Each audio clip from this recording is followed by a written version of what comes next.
Arturo Ripstein.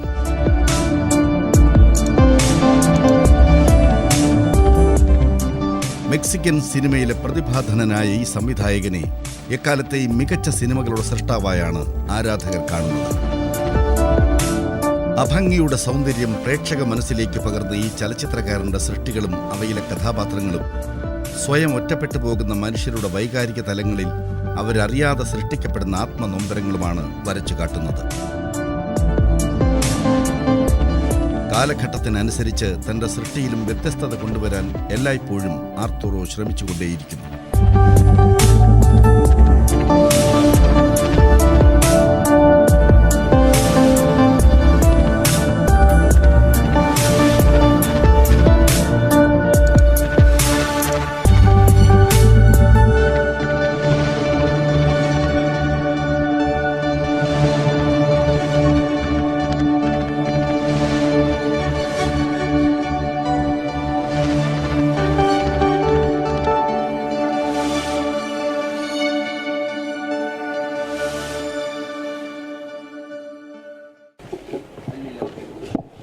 It's such a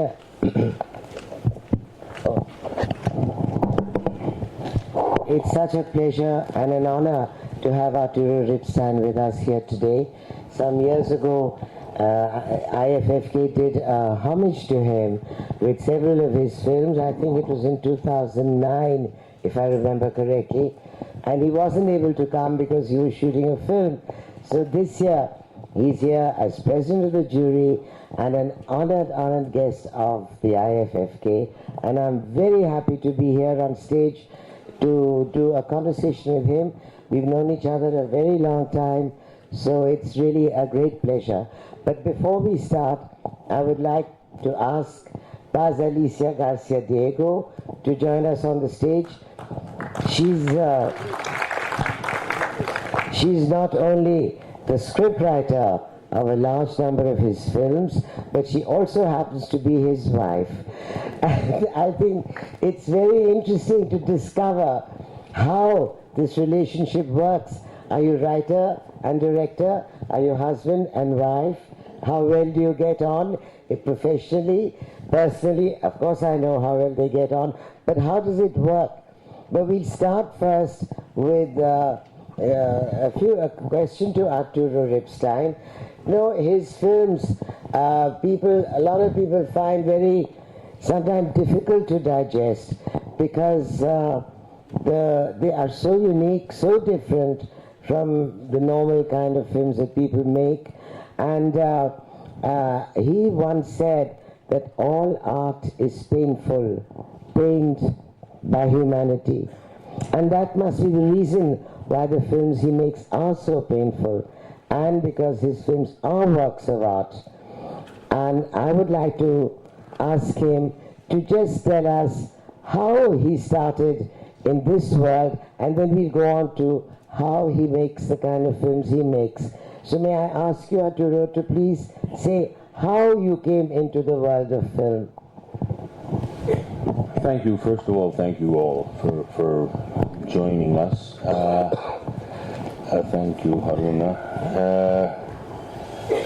I was born into film. My father was a very well-known film producer, and I was born there. So my first memories, my tenderest memories, are in the studio, actually sitting in the lap of Carlos Savage, the editor of Bunuel's films, and he's showing me images in the old moviolas, not even the square ones, the round ones. So it's a long time ago, and I was there always. I grew up there. At around 12 or 13, I knew I wanted to stay in films. I didn't want to leave the studio, which it was nice. And at around 15, I saw Buñuel's film Nazarín, was a friend of my father's, and so I sort of, when I was very young, and it opened my eyes. I thought before that the only films possible were my father's kinds of films, which were very commercial, very meant for large audiences, and Bunuel opened my eyes. So those are the very beginnings. And when I said to my father that I wanted to be in film, he went ballistic and went crazy, and he said that I shouldn't be that I should be a decent person. So I was sent to study law, and horrible. And I have struggled a lot in order to convince him that I would probably make a movie or two. But the legend goes that you were 16 when you went to Bunuel and said, I want to work with you. Is that true? Yes, that is true. Yes, I knew him because my father and him shared a passion for weapons, for guns, and they went to the shooting range and shot at fake pigeons and fake people. And so I knew him well, and when I saw Nazanin, which was very impressive to me, I went to his house. I was 15 and something, and I knocked at the door, and I said I want to be a director. Being a producer's son at that time was synonymous of being completely incompetent and stupid, and which was true. And he opened the door, and he let me in, and from there on. It's not true that I was his assistant. I couldn't have been his assistant. I was 18 when he did Exterminating Angel.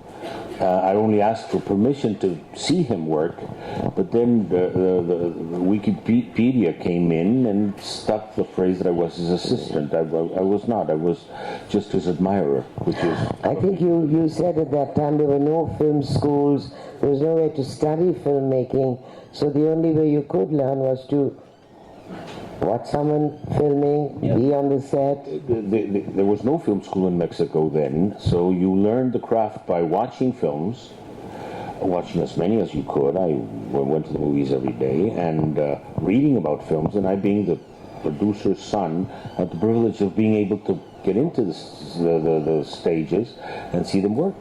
And I asked permission to many, and many let me in, so there was no systematic learning. I went to the cameraman one day, or the actors another day, or the sound man, and the director most of the time, and asked questions and took notes. And Bunuel was the last one that I asked to let me into his set, so it was the same thing. I was standing in a corner and watching him work.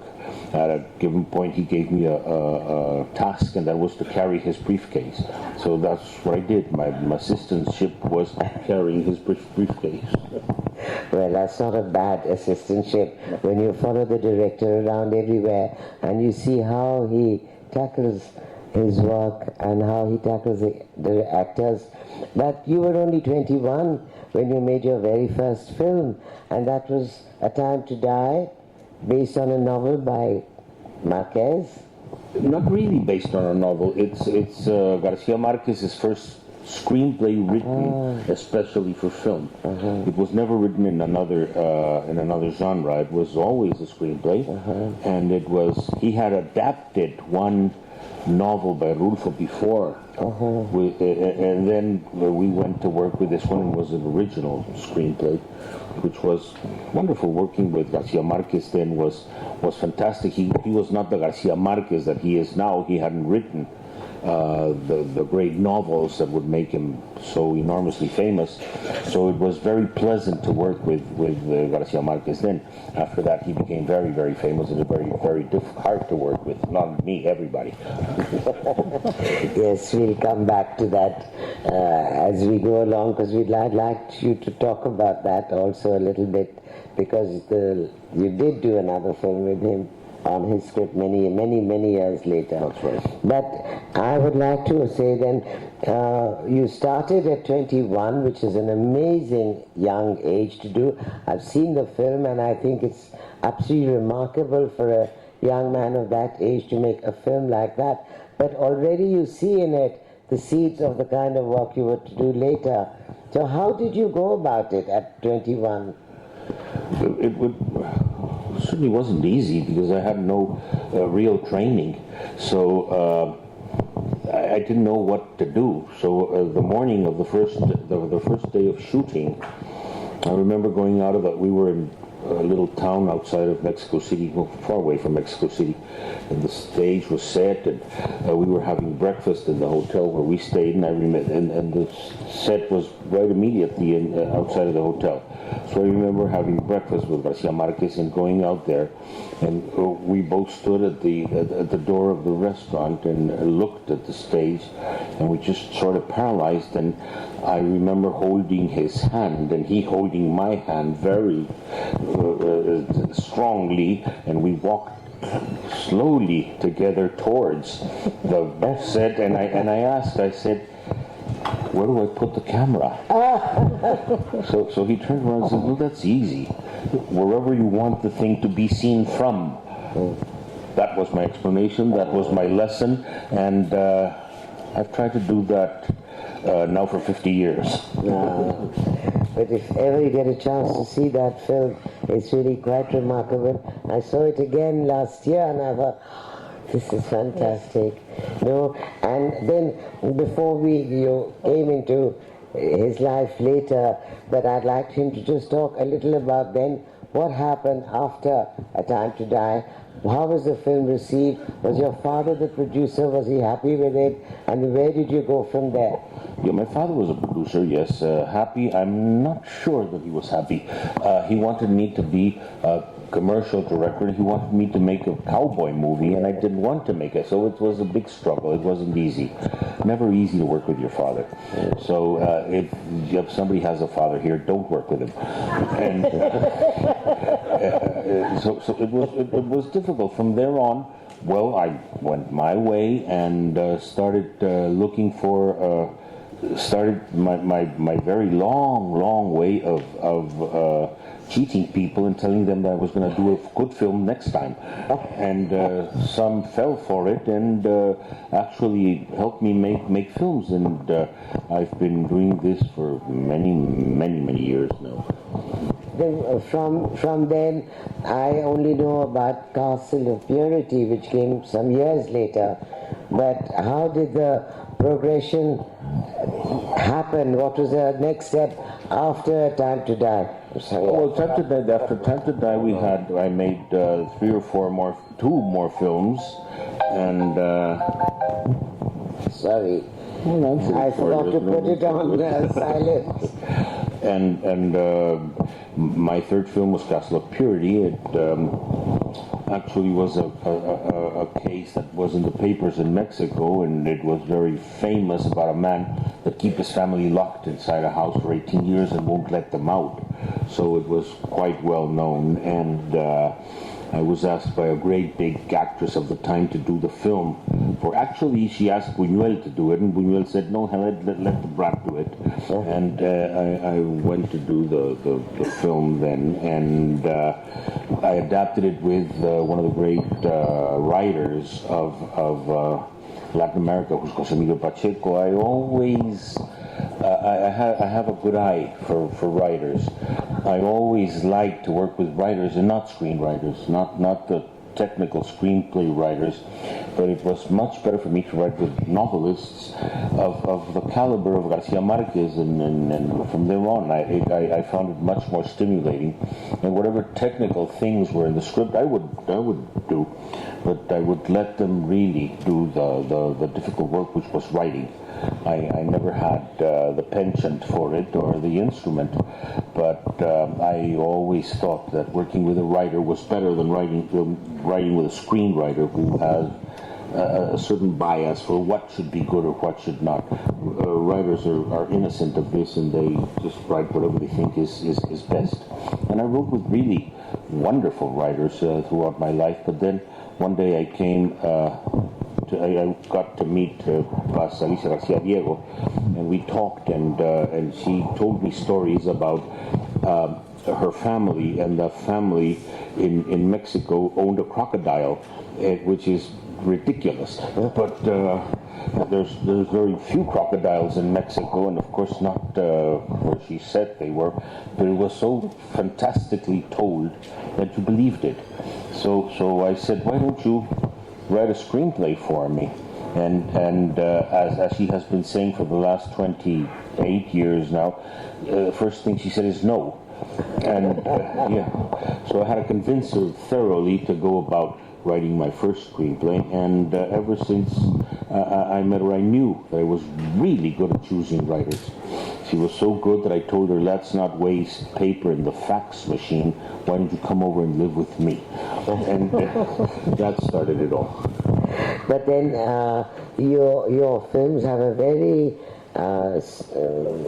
unique and very personal way of looking at things, which is quite, as I said, unique. I can't find another word to express it. And Paz Alicia seems to have the same kind of imagination or the same inclination towards something that is extremely painful also. And I just wondered how it happened, or you just luck that you came across each other and then found that you were on the same wavelength. Do tell us about that. Well, first of all, I ask you your excuse for my English. It's not as good as Arturo, of course, but I will try to do my best. Well, we share the same taste. It's ridiculous, but mainly when we find each other and we begin talking, we after 10 minutes discover that we have the same kind of appreciation of things in life, and with a twist, with a small twist. Arturo is Jew, I am Catholic, so I put the scenes in the stories, and he put the guilt. And I think that combination works. But more or less, this is my specialty, put the scenes.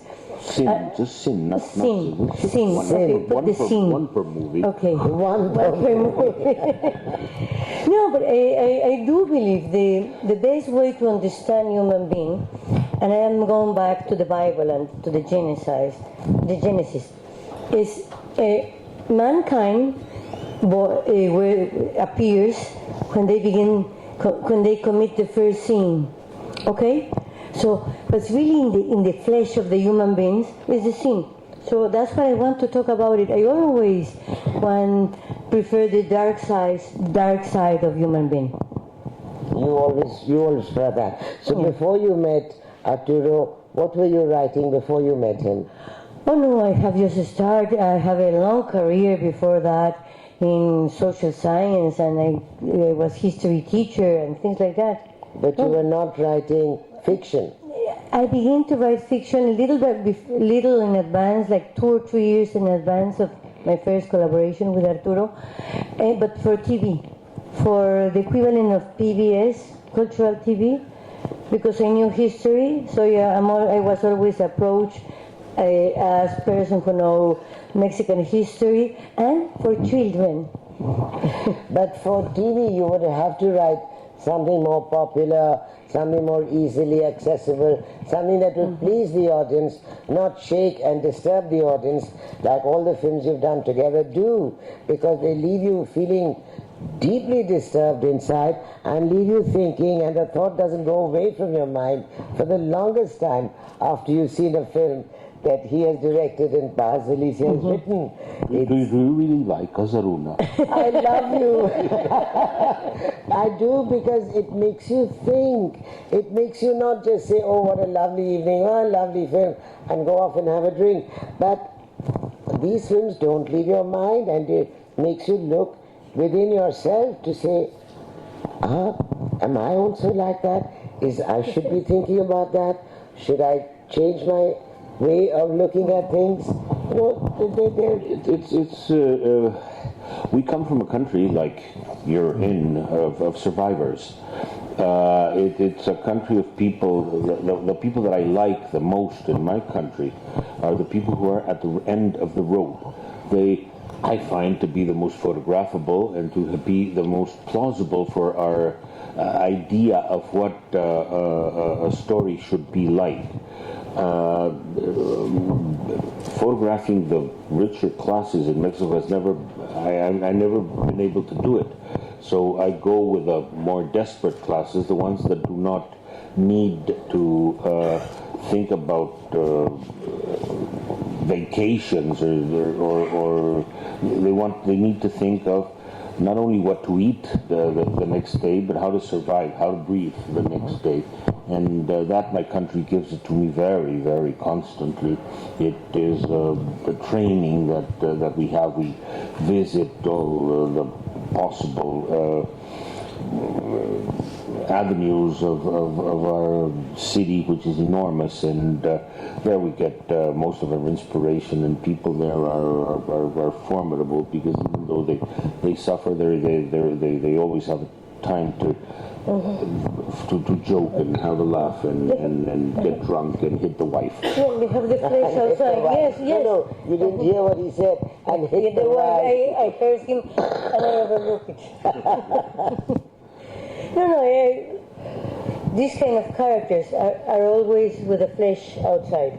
So it's easy to get to the heart. It's easy to have them do a surgery to the heart. So this is the characters I like. Is it comes also a little bit from the Spanish?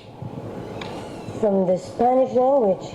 No, not the language. From the Spain. From yes, Spain. of course. I mean, we are a mestizo country, and there's a strong heritage of Spain. Of course, we are speaking Spanish in our countries, in all of Latin America, and the influence is important. I mean, and the language that you speak frame your mind. It's not something like it's out of yourself. If you spoke a language, that language framed the way that you view reality, that you perceive the universe.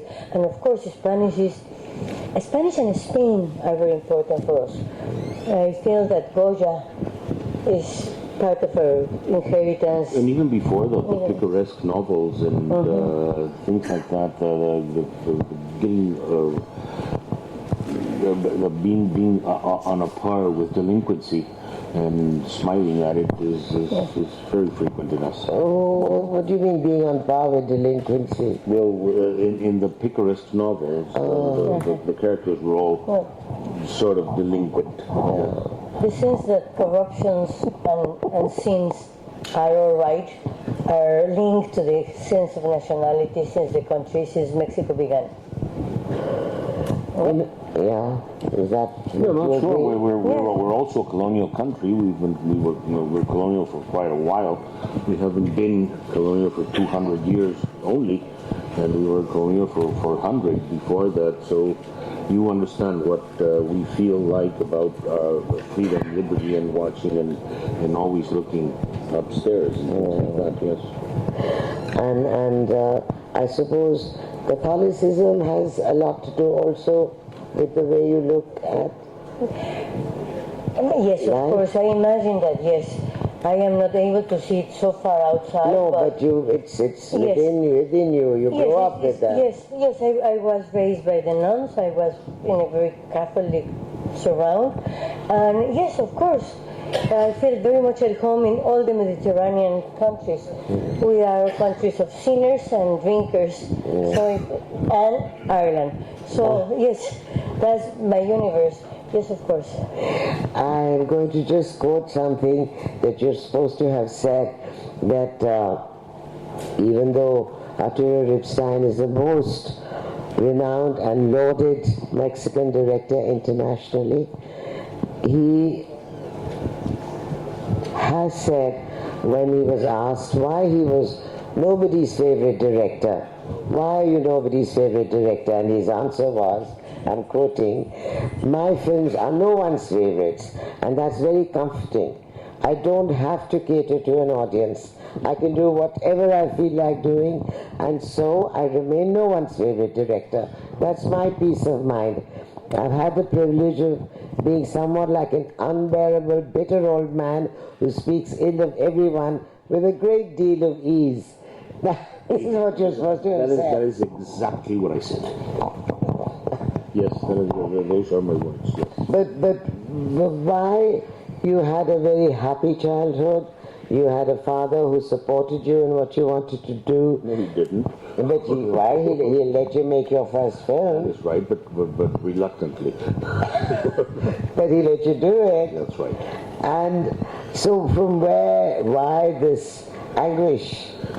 From where does this anguish come? As you said, from the culture, from the... Oh yes, naturally. You only have to have your eyes open and you see it everywhere. I mean, the eyes of your head or the eyes of your heart or your gut. It doesn't matter where your eyes are located. It was Guillermo del Toro would be here. And, but wherever you have your eyes and you open them, Mexico is there as a ferocious and cruel country. And that's one part of the story. And the other part is this. In Mexico, we do not have audiences.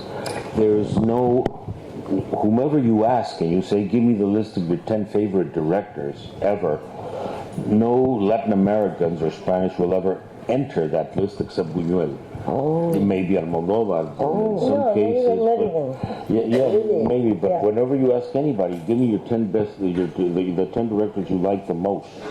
There's never a Mexican there. There's never a Latin American. So audiences are prone to go to look at other places. So if we're not anybody's favorite, we're not audience's favorite either. So you can do, this is good. Because I remember talking to Almodóvar once, and he said, you cannot imagine how terrible it is to be Almodóvar. And I said, why? I have to do things that are Almodóvar. Almodóvar is two people. He's one a persona that is outside and doing strange things, and the other one is a very bright, a serious, bitter man that you can talk to, and he has these kinds of reflections. He owes himself to his audiences, so he has to give them what they need. We don't. We don't know ourselves through our audiences because we have no audiences. No. So we can do whatever we want. No, but you have a world audience. Even if you don't have a big audience in Mexico, you have an international audience. That's right. That's the only thing that has kept my career honed and going on. That my films could leave the country and go into the small circles of people that would see them and, of course, appreciate them. I mean, let's put an example. In India, there's a few people that appreciate and like my stuff because I'm not a threat. In Mexico, I am a threat. The cake is small, and there's a few slices. And whenever I get a slice, everybody else thinks I ate their slice. The one that And not only that, is people don't want to see the Mexico that we portrayed. That's the main reason. The Mexico that we portrayed is ferocious and is ugly and is terrifying, and that's not a good image. Nobody wants to have this reflection of the mirror on screen. But the fact that you'll be able to continue to make the kind of films you want to make and find the finances for it, because most filmmakers, the greatest problem is if you don't succeed with big audiences, is where you get the finances for the next film. But you established very early on an international audience, yeah, but so that make it possible. Getting financed is also very, very difficult for us in Mexico, for the very few directors that have a certain ambition and not the ones that are the regular commercial directors. So it's as difficult as anywhere, but we've come with a good solution, which is make the cheapest films possible. Make them very, very small, very, very quickly, and our films are very cheap and very small, and so we and I'm good at cheating people, saying that it's going to be good. and we get it because they're small. No, if you make a cheap film, you achieve freedom, which is the most important thing. So for the last decade, the films I have been writing were 2 locations, 5 actors, and I think that's it. And 20 days of shooting, or even less, even 10 days of shooting. So, and that's the way you can continue to do your work, and don't matter if there are 5 people in the audience or 10,000. And to me, I prefer 5 people who I can really relate, but do my work, the kind of work that I want to do. And I think there's a very important lesson in this for filmmakers in India also, to make it fast, to make it cheap, to make it very, very thought-provoking, so you will attract the kind of audience that you really want to communicate with, and yet make it financially possible. Yes. It's a very, very good solution. But how many films have you made altogether so far? It's about 10 or 12 more than the one, more than 12. No, it's 10 or 12 more than I should have. There's not a precise figure. It's 12 or 13, I don't know. I don't know. It's a lot of movies, and I've been doing all sorts of things: long films, documentaries, short films. So I've been working all of my life. So it's. But tell us a little more about the other films, because we only know the feature films that we've seen. But the other work you did, the other documentaries, and Yes, I have a few documentaries, and which is a genre that I really love. And of course, I started doing documentaries when it was 35 millimeters, so it was very, very complicated. Now with the new formats, documentaries are absolutely. I mean, the new formats are like designed for documentaries, because you can shoot and shoot and shoot. I mean, it is even too much that you can capture. When I started, it was just a few meters of film that you could use, no more, and so you have to be also very precise in in the way that you were shooting them. And I did a lot of work with documentaries. I made all sorts of things. One in jail in Mexico. I made one documentary in California, in Los Angeles, with a Chicano leader called Cesar Chavez, now known all over the United States, because every time I go to any city, there's Cesar Chavez Street, and I remember talking to him and being with him for a few days. And so I've done everything. I've done television, I've done theater. tell us a little more about it, because this is an aspect we really don't know. You shouldn't. No, If you we'd knew like to about know. it, you wouldn't have me. I think everyone here would like to know about bit of that, and maybe we could get to see some of your documentaries and the things you did for TV also. I think it's and when you know an aspect of a director's work, then you get more interested in seeing the other things also. Oh yes, I've done many things, but you should see the best ones. One hopes to be judged by the best work you've done and not the other. So this, what we're talking about right now, is the other.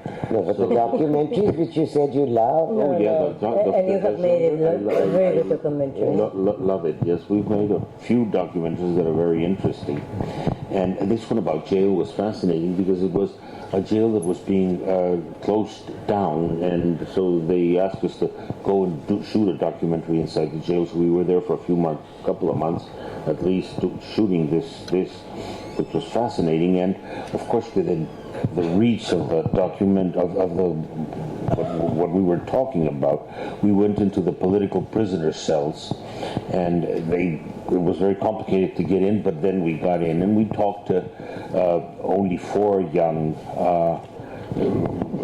armed revolutionaries that were in jail that would talk to us for this film. And then we did that, and by a very strange occurrence, I met one of these 4 guys. Called me 30 years later, and he said, "Remember me?" I said, "Of course I remember you. I remember you in your cell." And I said, "What happened to the other 4 guys?" He said, "Well, we meet eventually." I said, "Let's do another documentary." So I did a documentary about these 4 young rebels, now old men, old established men working for the government and strange things like that. And it was fascinating because they have. It's not a good documentary, my good documentary, but it's their good documentary, their opinions, their voice, which is about a study of the defeat of the left movements in Latin America, in the whole of Latin America. So it was very ferocious, and people everywhere hated it. We went to Argentina, where they shouted "traitor." We went to Munich, and the Mexicans in their chairs discussed why we were not. It wasn't my words; it was their words, and we were the same exact 4 guys that I had interviewed many years before in jail. So doing documentaries gives you this kind of magical moments and privileges. That I think that really must ask Bina to get some of these films also for us to see, because it would be such a great compliment, with an E, not an I, to the work that we have seen, and we've never had an occasion to see this. And I just want to come back to a point you made to me once, when you said that Paz Alicia would write the script, and then you would read it, but then you would say to her, what is it about? And I wish you would just explain that, your question to her about what is it about, because I thought it was a very, very significant statement that you made. Oh, yes, it's the most important part after the thing is written and thought about. We discuss the script. No, before it's written. Before. Yeah. No, even after. Even after, yeah. We discuss what the thing is going to be about, and it's very complicated how we get to know what the next project or the next film we would like to work with. There's a lot of false good ideas that you think are fantastic and they're not. So you have to be very careful and acute to know which one of the ideas that you shoot at each other are the ones that are going to remain. So we discuss the script, she writes it, then I read it, and then we go about discussing one thing that is very important. After the film is, the script is written, I usually sit down and say, what is it about? Not the plot. Not a man goes out of his house and gets into the car and runs over a kid. No, nothing like that. What is it about? When in 3-4 words in a phrase. And I remember one of the first times that we had this, it was a film about a couple, an adulterous couple that go to live together, and we discussed about what was it about. So we came to the conclusion, very simple, it's about jealousy. So I said, how do you portray, what is jealousy like? I said, it's like a snake that bites its own tail. It just goes around and around. So I said, yes, that's the way I'll shoot it. And then I started to make very long takes, one take per scene, plan séquence, and because we knew what the thing was about. It was just about one word, one notion, one idea, and this is the most difficult part after you have the thing done, because it's hard to come by, but when it comes by, it gives you exactly the structure, the form, the way the film should look. Yeah, because at the beginning you know that you like the story. You choose a story and you like the story, but you really don't know why you like it and what are you going to talk about it, telling that story. It's not easy. It takes us like days of discussions in front of a tequila, drinking and trying to find out what this film is about, what is the material we're dealing with. For example, when we did Deep Crimson.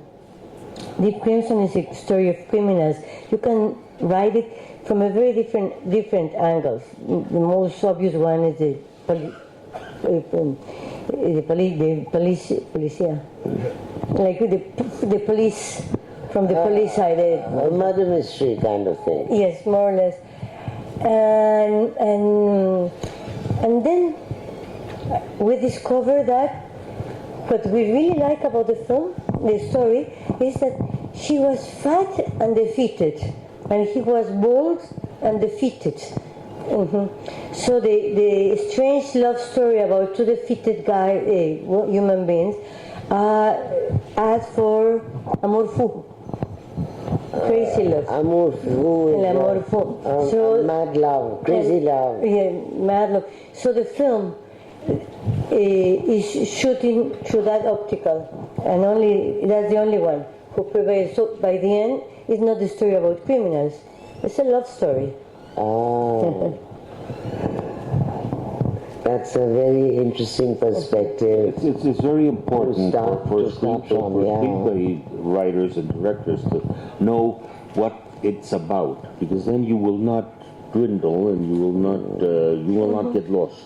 Yes. You will always know it's about this. So these are the things that are the armature of your storytelling. These are your limits. When you play a game, and this is playing a game, you always have necessarily to put boundaries and limits to it.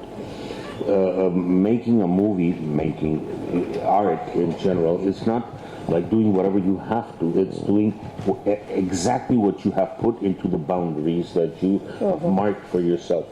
And as a rule, you cannot jump those boundaries. You have to stay within those boundaries in order to make the best work possible. There's nothing like a sonnet for that. A sonnet has precise boundaries, and there are infinite possibilities to write a sonnet. Nobody writes them anymore because they're difficult, because of the boundaries that they put on you. So it's within the boundaries of the format of cinema that you have to express what you really feel. Not only of cinema, which is ample, but within what you're talking about. And you have the only sense of liberty is not having any. Is constricting yourself in order to see the real verisimilitude that you're looking for, not truth. Film is truer than truth. Truth is it has no structure, is not formed, but art has a structure. That's why art is so fundamental. It so beautiful. It makes you understand life. I mean, art gives you a perspective. Truth, reality doesn't have a structure, and art does, and that's why art is so fundamental. And the only way that you can have a structure that is really precise and solid is if you have boundaries, if you have no liberty. You have to transcend the notion of liberty, and then it's truer than truth. Well, yes, I'm going to ask questions. Let me leave people a chance to ask questions.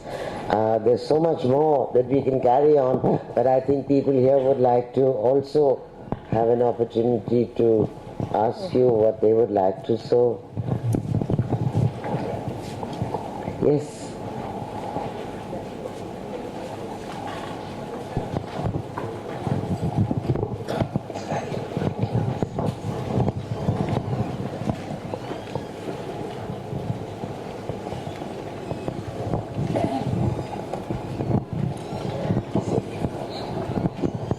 No, you're here.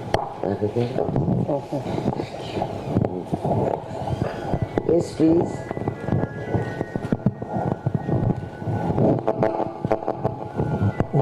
Good afternoon. Arturo, welcome to India. I am from Calcutta. You see, your Mexican people are very nice people for us, because in Calcutta 3 years back in International Film Festival, a Mexican delegate came over there. So I had opportunity to mix with Mexican people.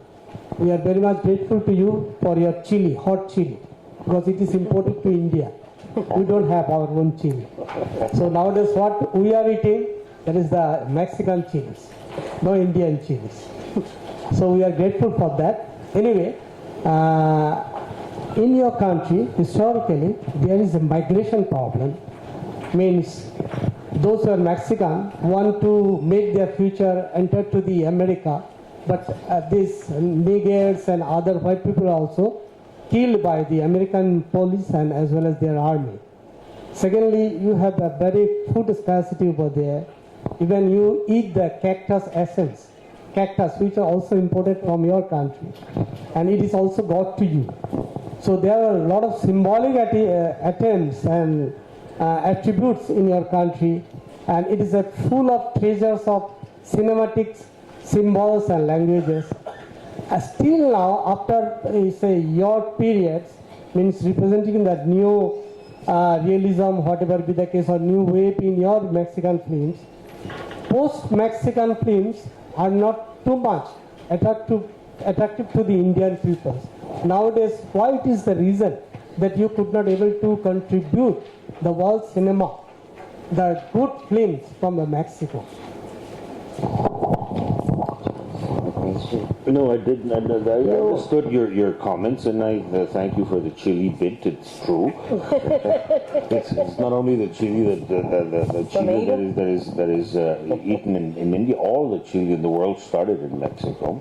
It's the only thing that we've given to the world, and the tomatoes and chocolates and things like that. Lots of things. Yeah. But what was the question? But none of us have understood what your question was. What about the Mexican post-New Wave films? That is not up to the standard. At your time, what we have received in it? Then why aren't other Mexican directors coming up now to follow in your footsteps? Oh, no, not that. There's a few very interesting directors emerging right now in Mexico, no doubt. I mean, I've been in the craft for 50 years, just imagine. We are of a generation that was called sort of the generation of iconoclasts. We got there to behead the people that had been there before us. So now it's time for our beheading, and we were waiting for it anxiously, and it's about to happen. But there's of course a few very, very interesting directors now happening in Mexico, with one difference. When I started my career, it was a very well gelled industry, and there was no more industry in that sense anymore because of the elementary economic reason of supply and demand. There's only supply now, very little demand. So they worked differently, and there's a lot of films being done in Mexico. But a few of those lot of films are new directors with a new look and a new spirit and a new direction, and those are the ones that will carry the flag from now on. Unfortunately, most of those films don't travel out. And that's because of globalization. Globalization is the Hollywoodization of the world. So the only films that now are seen almost all over, not in India, because your case is very specific, are American Hollywood films. So films from Mexico or Belgium or Serbia or Italy are not seen anymore. So, but it's a pity. I think that's where festivals have a very important role to play in India, and I'm glad the number of festivals is growing because they give us a chance to see these kind of films. Sabina, for you've got your work cut out for the next few years to bring to us the film that we can't see otherwise. That's the main reason of a festival, no doubt. When I was a young aspiring director also, there were 12.5 festivals in the world, and of course what they did was take the films that couldn't be seen otherwise, the best films possible. And what Kerala the Film Festival is doing, of course, with Veena Paul and her team, is having exactly that, having the films that cannot be seen otherwise and the best films possible to be shown here, and that is laudable, very much so. Yes, and we thank you for having us here. Yes. What sort of support you get from the government, and is there anything more the government can do for the film? What sort of government support do you get for making your films? Films, and most of the films in Mexico are subsidized. They are with government funds, but not only government funds, but other sorts of funds, fiscal funds also. But you get about half of your budget. So you present your budget, which is let's say $1,000, and the government, if you go through a few committees, and if they approve of your work, you'll get approximately half, let's say 500, and you need to get the other 500 from co-productions, which used to be basically Spanish. Now Spain has gone into a profound economic crisis. They're having a lot of problems themselves, so it's getting more and more difficult to get the financing from there. So you have to invent things like, my film is going to cost $1,000, but it's really going to cost 700, and you get 500, and you only need a little more, and you convince somebody to put it up, and there's many things like that, but mostly the films are subsidized by the Mexican Institute of Cinematography. Not completely financed like it used to be many years ago, but small. Culture in Mexico is very heavily supported by the government because we're so near to the United States that we have been always been very conscious about the United States, so powerful, so much bigger than we are, then the only way that we can exist is through culture. So Mexican government has been always supporting the art. The painters, like the muralists, like Diego Rivera and Siqueiros, were supported by the state, and the cinema has been also, and even literature. Not always. Mr. Ripstein, in this conversation, you have made a very interesting comment just now. That is, you said that after Your mic. Gabriel Garcia Marquez, has become famous. He became a very difficult writer to work with. You said. Can you explain more about it? Because Marquez is one of the most popular writers in India. I know, and I'm sure he knows it too, or he knew it. And there's Garcia Marquez became very famous, very powerful, and very rich very soon, after he wrote a great novel that made him stay in that place. 100 Years of Solitude. That's right. So when you are that big, approaching him is a difficulty.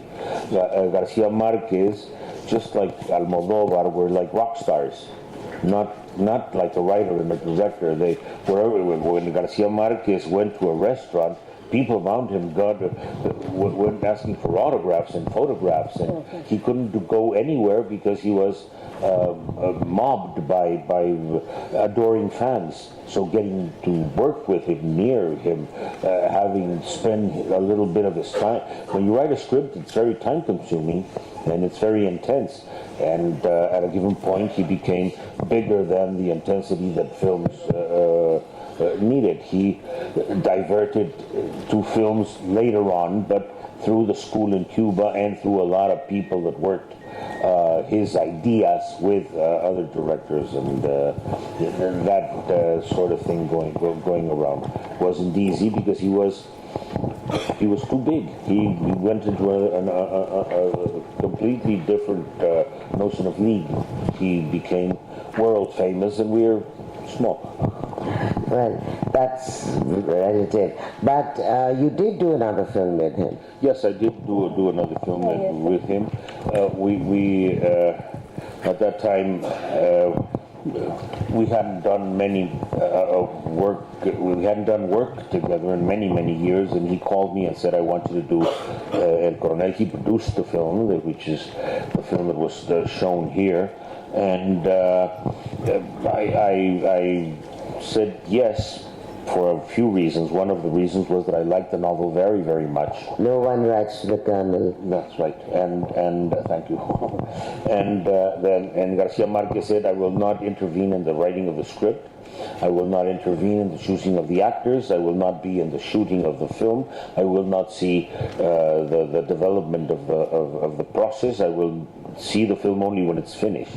So those were very good conditions, and it took a long time to prepare and to do, for many strange peculiarities, which was we didn't have the rights to do the film, even though he was the producer. Strange things happened, but when we did it, he completely fulfilled his word, and he was never involved in the process of the film whatsoever. So he saw it when it was completely done and ready. So he did not even read the script you wrote from the book? No. Even when I finished the script, I sent him the script, out of politeness, no? He sent it back the same day saying, "I told you I won't." Okay. And it's nice. So that gives me the freedom to do with the novel, which I really like also, whoever I think was best for the film.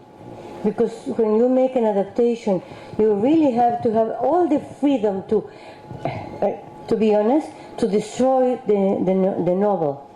Destroy the novel, make it like I wonder how you say, like a piece of meat. Yes, exactly, and reshape it.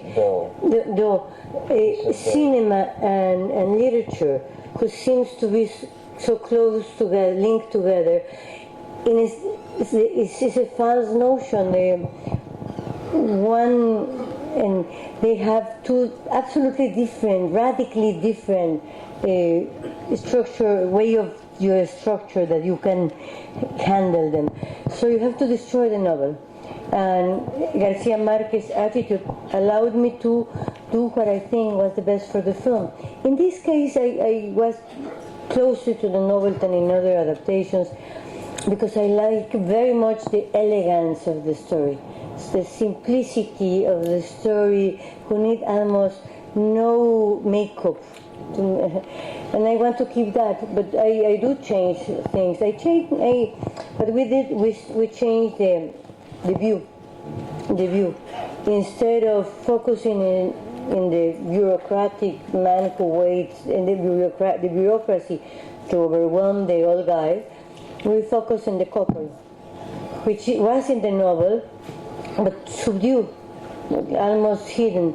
And what we did was trying to put it out and try to make this also a love story. Yes, the thing is, writers are funny in this sense, because when they see the adaptations of the novels in film, the translation to film, they usually complain, and it's ridiculous, because the novel, no matter what you do with it, will always remain, for better or worse. There are many films that are better than the novels they were based on, and many other films that are worse than the novels, but the novel is untouched, remains absolutely untouched. So they shouldn't complain. It's just a source of inspiration, but it is obligatory to kill the writer and make the novel yours, because it's your inspiration. Yeah. I have a question for Arturo and one for Paz. For Arturo, I wanted to know what the advent of digital meant for his filmmaking, because although he's been always passionate about one-take scenes, with digital his takes became much longer, even more long, and I was curious if practicing digital filmmaking meant something for you as a practice, as a filmmaker, both in terms of style and production, because maybe that also lowered costs at some point. And the question for Paz is actually connected to what you just talked about, because you oftentimes have been adapting not only novels, but previous films, previously images brought to the screen before, like La Mujer del Puerto or Profundo Carmesí. And so I was wondering, what is really drawing you to certain stories, certain pre-existing materials, and what is the approach that you have in taking them and bringing and making them yours? Because sometimes you've been bringing stories from, let's say, Egypt into Mexico. So I'm curious to know about these two aspects of your work. I'm a great fan of the new formats, of the digital era formats. And of course, what you said is right. It simplifies the way to shoot a movie, and it makes it cheaper. When I was doing Time to Die, Tiempo Morir, my first film, I remember I had a camera, a Mitchell camera, that was about the size of this table. So whenever I said, okay, put the camera here, I need 4 strong guys to move it from here to here. Now you have a little thing like that and you move it easily. There was a very complicated scene in that first movie of a whipping of a brother to another brother, and the camera runs after them. And what I said, my dream is to have a camera with wings. With the digital format, I finally got my camera with wings, like every one of you could get. They're easily accessible, and everybody can make a movie. The digital format democratizes the medium, which means you will have really abominable results because everybody can do it, but not everybody has very few have the talent. But everybody can do it. It's like that everybody can write a symphony or paint make a painting, but very few do it because it's much more than what it seems. But it has certainly made me rethink the way that I shoot films, the way that I stand before my work, and it has given me many my wings also. One thing that is important is when you do films with a little format, and make it cheap and make it with fewer people, you know that it's not the last movie that you will do, and that is a very important thing to have in your head. When we made films with the 35mm photographic things, and they were enormous and big and expensive, we knew that every film was the last film, and that we would never do another one, and that's a big burden because you have to talk about absolutely your testament in every film, and you do not have a testament in every film. So with a small thing, you know that you might do another film easily. If you don't get financing, you get friends, and you tell them, okay, let's do it, and then you feed them a little bit, and then you do the film. So it's really changed my way of doing it. The aesthetics of the video are there because it's more or less the same as in photographic film. The ethics are changing. So that's what we have to. That's what I have to sit down and that's what I have sat down and thought about for the last 3 years. You want to add something? Yes. Well, he asked me something. Yeah. No, my answer will be short. As I grew up as a reader, so I have always have a universe which is very close to literature. So to me, it's natural to find in the literature that I have read many years ago, like Madame Bovary, or a dialogue. The reason why sometimes I choose a novel or another one is completely different.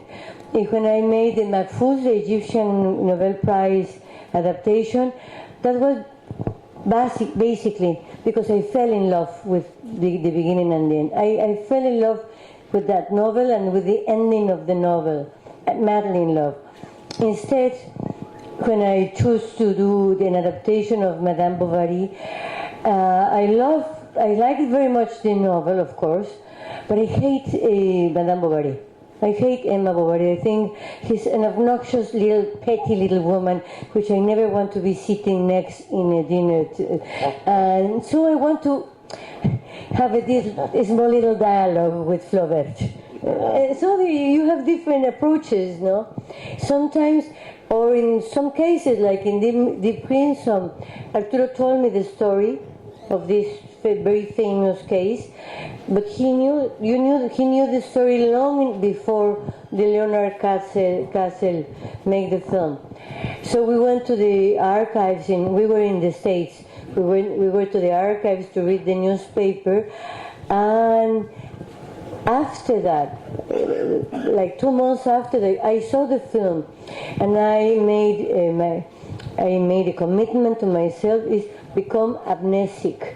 I remember that I liked the film, but I cannot remember not a single image. I have to become amnesic in order to make a different approach and a different adaptation. Mm-hmm. Well, can we carry on? We need to stop now, I think, because we've got another screening coming. But last question, anybody? Yes. I can't see. Next to Paul. Yes. Mm-hmm. They are handing there. Mm-hmm. But can we get a mic there? Where is the mic?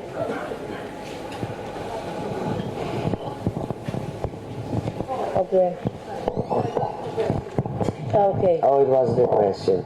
Well, if you are satisfied, or at least you're inspired enough to want to watch more of Arturo Ripstein and Paz Alicia's films, I hope we'll get the opportunity to do so, and now we count on the festival director to bring in some more of the other films that he's also made for us to see, because it's really got us very interested in getting to know your work better and bigger. And thank you so much for being with us. Thank you, Bina. Thank you. Thank you all. On behalf of Iffk and all the film buffs here, sir, a big thank you for this insightful and lively conversation, both of you, and also Mrs. Aruna Vasudev for inspiring, for making this insightful conversation. Thank you.